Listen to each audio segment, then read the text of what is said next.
Hey TV fans, Board Now back with you. Today I'm going to be talking about Pluribus Season 1, Episode 4.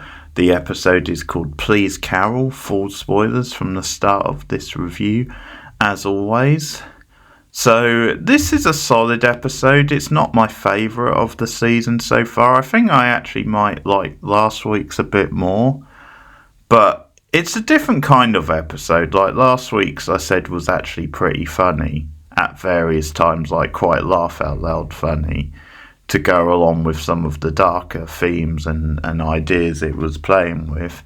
This one wasn't as funny. There was definitely moments where I laughed a little bit and little things there I could sort of enjoy and latch on to. But I think this one was a darker episode, like a more bleaker episode. And I think one of the things I took away from the episode is how the power dynamics are starting to change a little bit, or like by Carol getting a little bit more power and things changing a little bit with like Sashan, the host, now in hospital, and the events of last week and what is that now gonna lead to? Because I think the way Carol reacts to these things is what's driving the show at this point, is what's driving the drama.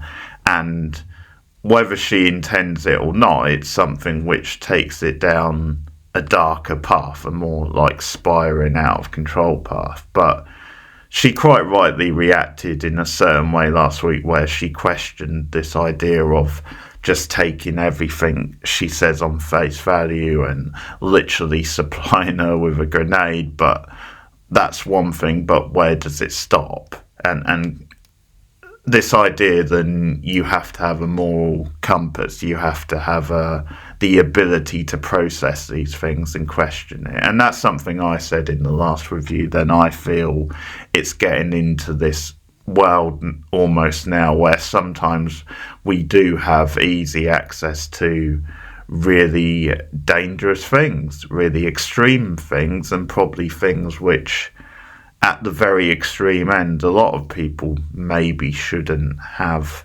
access to.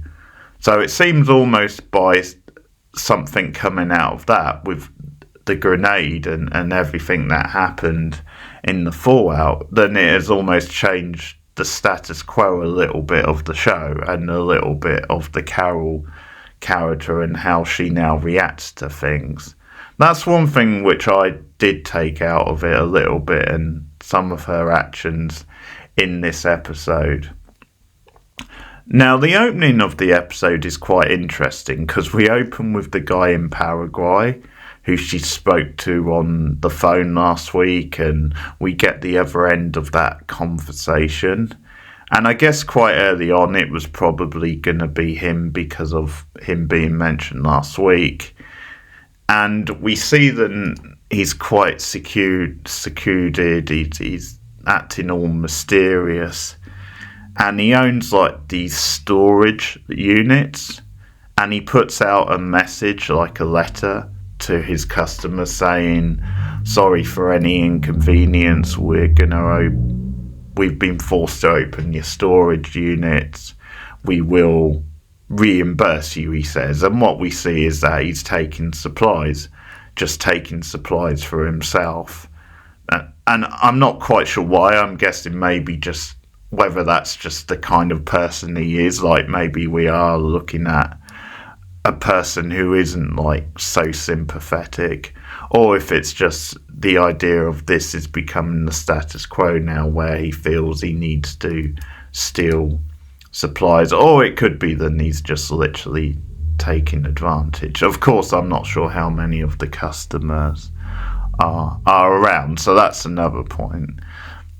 But anyway, we see that he opens the storage facilities and he starts taking the supplies, and I think that contrasts a bit with Carol later on, because Carol decides to go free rein a little bit with like the drug supplies, and I'll get to that scene a bit later on.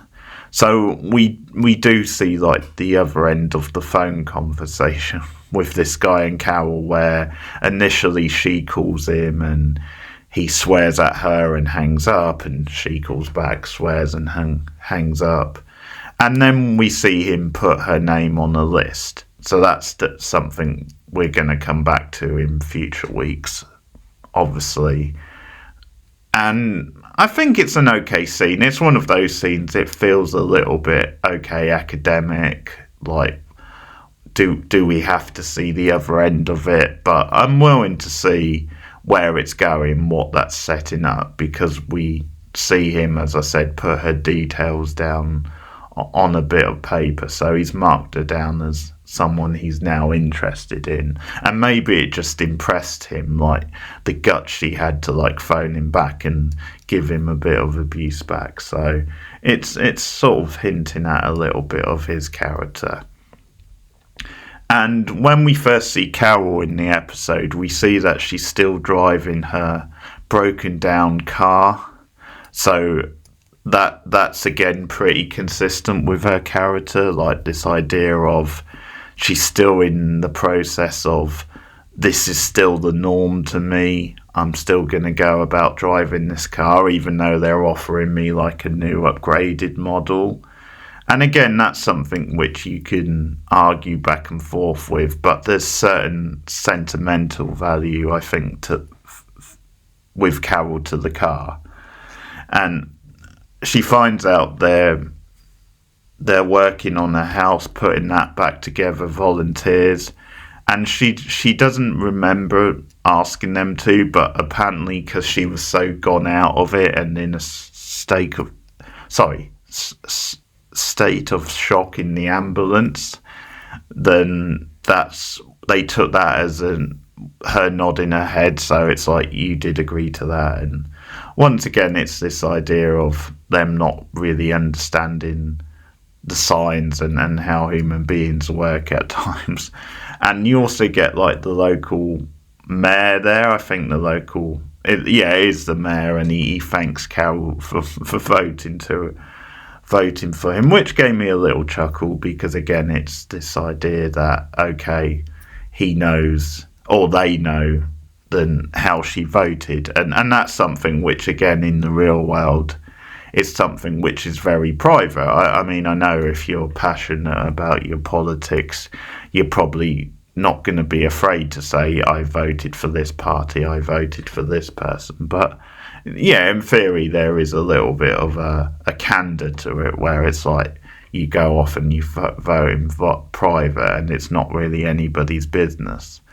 But you would choose to tell a few close people. You wouldn't necessarily want it opened up to the world. So that's another little thing there. And I think there's two really great scenes in the episode. I think the scene at the very end of the episode is very strong and powerful. And I think the next scene is really interesting, when she chooses a volunteer to come into the house and speak to. So this volunteer, Larry, she makes a crack actually about his height, because she says, hey, you little guy, and that's just a gag because he's actually really tall, towers over the rest of them.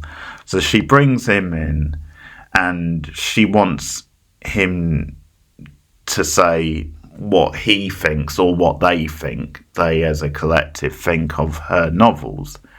And once again, this goes back to her having a very dour view of the novels, being very down on them and cynical about the whole culture, because we bring up one of her fans who knits her like things and is a bit obsessive.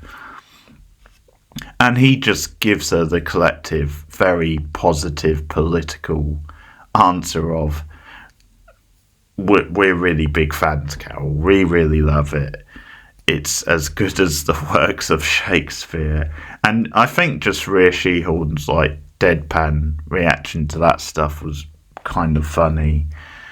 And yeah, I think one of the things that got me thinking about was almost this world without criticism. Like, even if it's constructive criticism, which I think we should all want, it to be, rather than something which is flat out kind of, yeah, your thing sucks, of being rude about it. But it's almost like, would a world where everything's positive, you're just positive about everything, and you sort of go overboard, like you don't consider the good or the bad.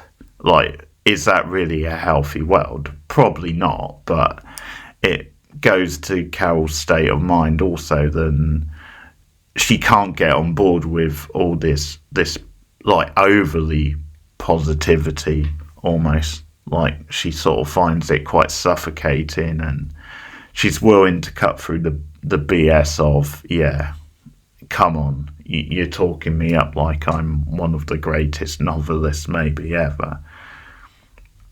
And then she asks Larry what Helen thought of her novels, of her, like, her mainstream novels, the most successful one. And again, he brings up that you told us not to, Helen was off limits, you told her not to talk about her. And she says, well, okay, but this is an exception, I really want to know. And it's funny because he's still putting it in diplomatic terms, but I think he is quoting Helen quite accurately, where she was enthusiastic, and I think she was enthusiastic because of the success. And it's something which she put to Carol in the first episode, I think. And it's almost the debate they're having, and it's one of the things that was them talking about fandom, where even if something maybe is quite trashy and crappy and you know, maybe not the highest of quality, maybe it doesn't matter so much. You know, if it's impacting people's lives in a positive way and it becomes very popular and entertains a lot of people, which is very important as well. Like, it's just as important as the other side of things, where you have something which is a little bit more arty, maybe not quite as mainstream and accessible, but has a lot of value because of what it is. But, you know, I think both things can be as important as one another. And I think that's almost what Helen was trying to get through to Carol. She was almost like, this is, you're adding value to people's lives, you're making them happy. So when Larry answers with that, like, that's very much, I think, something Helen believed, even though Carol might see it as a little bit of sugarcoating things and a little bit hooey in a way. So that was a very real moment. And also she asks Larry, well, what did she think of my more serious novel, the novel I was hoping to finish and put out into the world? And she never finished it. Like, she got to about halfway through it and never finished it. And again, that's one of the more funny moments in the episode, just that little moment where she points out then, okay, she read 100 and I think it was 50 pages or something, but there's like 400 pages. so that's a pretty funny moment, but it's also sad because Carol's been pouring her soul into that more serious novel, and it's a direction she wanted to take. It's just implied that maybe she wasn't so into it. And again, maybe it goes against his programming a little bit to be quite negative. And yeah, so that is a more sad moment. Like, you get a little bit of a laugh at her reacting to, hey, there's like 400 plus pages. She visits Soshin in the hospital, and this is where she asks her about, can the thing be reversed? Can the joining be reversed? And Soshin doesn't actually answer the question. She says, I'm sorry, we tried to make you happy as much as possible, but that's one question we can't answer. And then you get the irony, then it makes Carol happy because she then thinks, well, she doesn't say no. So the fact that she couldn't answer the question, and they answer pretty much every question, it makes me believe it is possible. So that almost gives Carol hope in this episode, and it's definitely something which is going to drive on the plot. Next thing she does after the hospital visit is she goes to the pharmacy and she asks for some heroin, and they don't stock heroin. Well, you gave me a live grenade last week, or last night, so I wouldn't do that. And he simply says, well, we don't stock heroin. Carol, at this point, wanting some hard drugs, I think, as almost like a cathartic moment to like sort of just feel something and get something out of her system. And he does mention, well, the strongest thing we've got is Oxycontin, and that's a little dark moment, because I think in recent years we've learned the really dire effects of Oxycontin. So Helen didn't want or Carol didn't want anything to do with it. But of course he can give her the exact location and how far she has to go for the nearest heroin batch. So, yeah, she goes the full hog, puts herself up, and she actually films herself and then watches herself back. And I think that's just meant to be this cathartic sort of moment for her. And it actually makes her sad. It's another sort of quite bleak type moment where she's watching herself back and she's letting rip. She's going on this trip. She's like ranting and mocking Sochon and the rest of the race, and kind of mocking them. The laugh out loud moment is when she says, yeah, you know, why is she so fuckable as well? She fizzes Sochon at the hospital and she takes her out, gets a bit of fresh air, and again she can't let it go. She wants to find out how you reverse the joinery. She like almost propositions her. And I think this is what the episode does well at the end here, is that it does make you feel sorry for Sochon, like, because she's in this state where she's not really with it, she's still recovering, and Carol is just being very confronting and trying to like force this, like, is it a pill? How do you do it exactly? And like, it's quite a haunting little, like, intense scene, because volunteers or people from the hospital all come out and surround her, and they start saying in mass, please Carol, which is where the title comes from. And yeah, it's scenes like this are really well done. Carol gets them to stand back, like she utilises her agency. But then, as she's still continuing to put pressure on Sochon, she goes into cardiac arrest, and they're very much saying, can we help? Like, will you let us help her? And she lets them help her, obviously. So we're seeing then she still has that compass where she doesn't want anything to happen to Sochon. Points out to her then Carol hasn't tried their culture. So how does she know? Like, it's almost flipping things around a little bit, because Carol makes the point, then you're trying to force this onto me against my will, you know, if you haven't tried our culture. And almost that's what you're trying to do to me by looking to reverse things.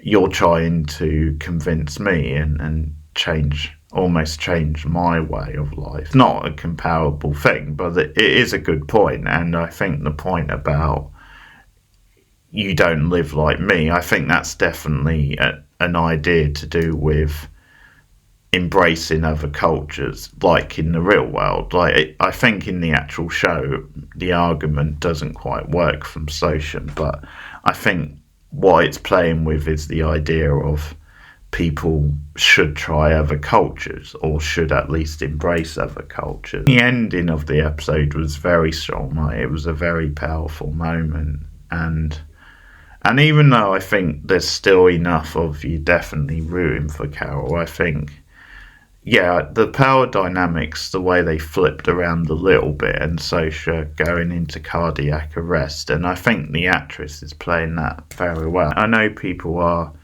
a little bit frustrated, a little bit with the pacing of the show, and maybe things aren't happening quite fast enough with the character dynamics, and Obviously, the main character is Carol, and I think she's a very good character. I think Rhea Sheehorn is great, but I can see how outside of that, maybe it's not focused enough on the character drama. And I know people were like, well, can this justify going multiple seasons? That definitely depends on what they're going to be doing with it.